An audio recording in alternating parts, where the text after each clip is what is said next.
Before these drugs were introduced in the market, people who had these conditions would not have been given any drug at all.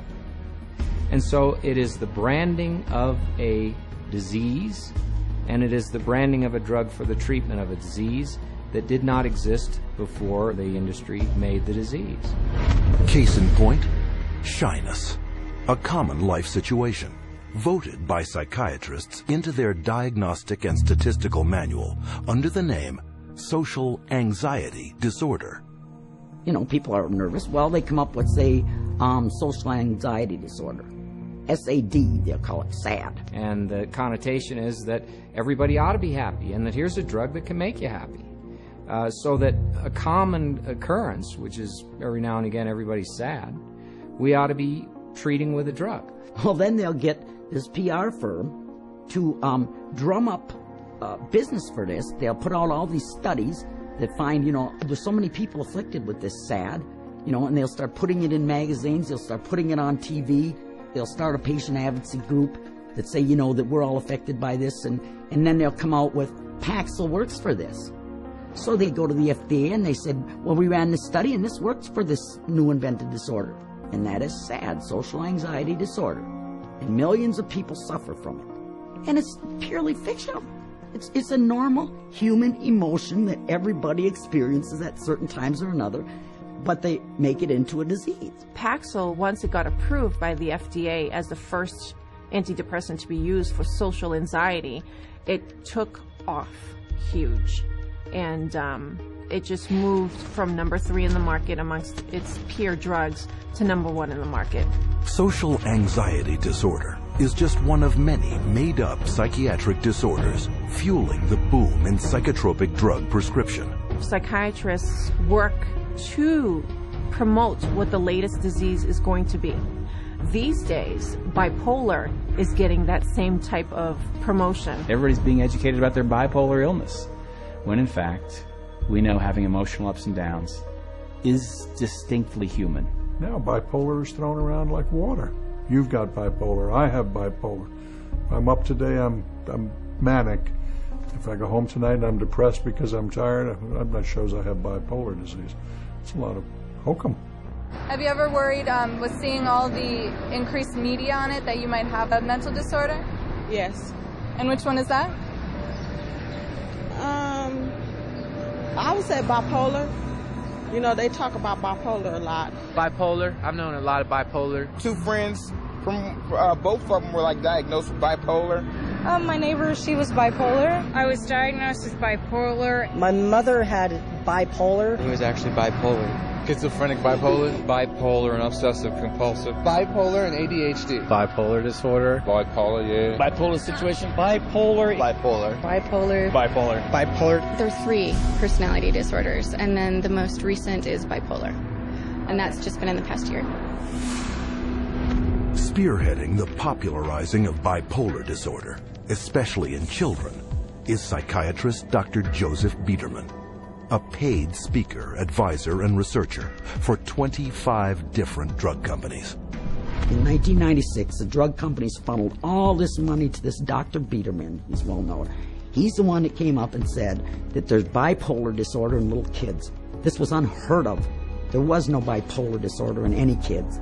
He came up with the study and published the articles out all over the world, and other doctors followed his lead that bipolar is in little kids. Due to the constant promotion by Dr. Biederman and his colleagues, there has been a 4,000% increase of the diagnosis of bipolar in children since 1994, while the number of antipsychotics prescribed to them has leaped 5-fold to an estimated 2.5 million prescriptions. In 2008, Dr. Biederman was exposed by a Senate investigation for failing to report $1.6 million in personal income from pharmaceutical companies. But the damage had been done. Because of the bipolar fad created by Dr. Biederman, antipsychotics, some of the most powerful psychotropic drugs being prescribed, are psychiatry's drug of choice. The top 3 best-selling antipsychotics together gross $25,000 every minute. And no matter how big the psychotropic drug industry gets, psychiatrists are hard at work providing the diagnoses to make it even bigger. Let's say this is the pie right here of a certain class of medications, and this is a pretty profitable pie, and everybody wants a piece of that pie. But what would happen if we made that pie even bigger? And how you make the pie even bigger is by expanding the uses for those drugs. They've already got a drug that's approved on the shelf. They can just pull it off the shelf, rename it, repackage it, and say, look, we've got a new drug for a new illness. When Prozac's patent ran out, that Eli Lilly had to look for a new source of profits. So all they did was change the name of the drug from Prozac to Serafem, changed the color of the pill from green to pink, and marketed it for PMDD, which is newly introduced into this book. What it tells us is that if you can come up with a label, a diagnostic label for a drug, then you can sell it like hotcakes. It's a business model, and it's $1 billion business model, and it works, and it's going to keep continuing. Today, anyone may unknowingly be taking a psychiatric drug, renamed, repackaged, and prescribed for non-psychiatric purposes. Zyban, prescribed as a cure for smoking, is actually the antidepressant Wellbutrin. Cymbalta, a psychiatric drug for depression and anxiety, is now being marketed as Yentriv for urinary incontinence. Psychiatric researchers are testing psychotropic drugs on such wildly varying conditions as obesity, alcoholism, gambling, hot flashes, herpes, nausea, itching, shivering, and excessive hair pulling. It is a pill for every ill, and practically no one is being told how dangerous psychiatric drugs are.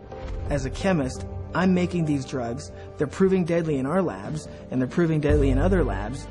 Dangerous, ineffective, causing the exact same thing they're supposed to treat.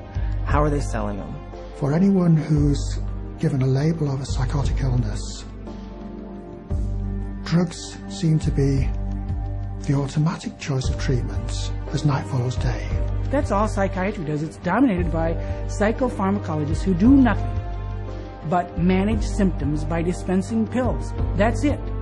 And they don't work. But the fact that they don't work works to the advantage of the drug companies and the psychiatrists, which means that you're not cured, which means that you're a patient for life, you're a customer, you're a client for life. And the worse your health gets, the more drugs you need. It's a great deal for them. We should all be up in arms about the way we're being treated by psychiatry today. This is a very dangerous industry that has gone so far overboard in inventing fictitious diseases and drugging our children and our population that I consider it to be engaged in crimes against humanity. With over $80 billion a year in psychiatric drug money at stake, it is impossible to escape the saturation of psychiatric disease-mongering in today's society. But behind the marketing lurks a secret psychiatry's customers would be shocked to learn. How are these drugs tested? And are they safe?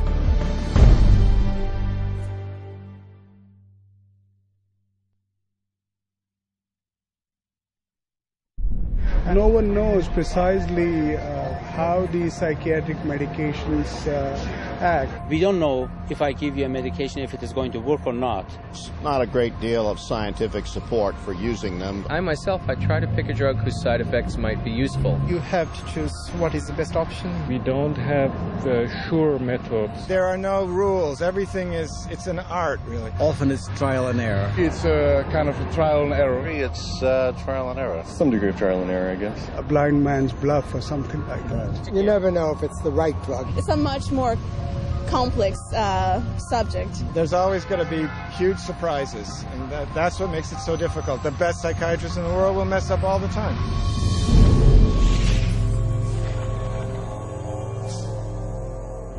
The American public is being treated as a mass medical experiment. We are all being treated like guinea pigs by the pharmaceutical companies, the psychiatric industry, and the FDA. They are basically testing drugs on large parts of the population without really knowing what the results are going to be. It's a very dire situation that we're facing. We're talking about people's health and in many situations people's lives. These are very serious issues.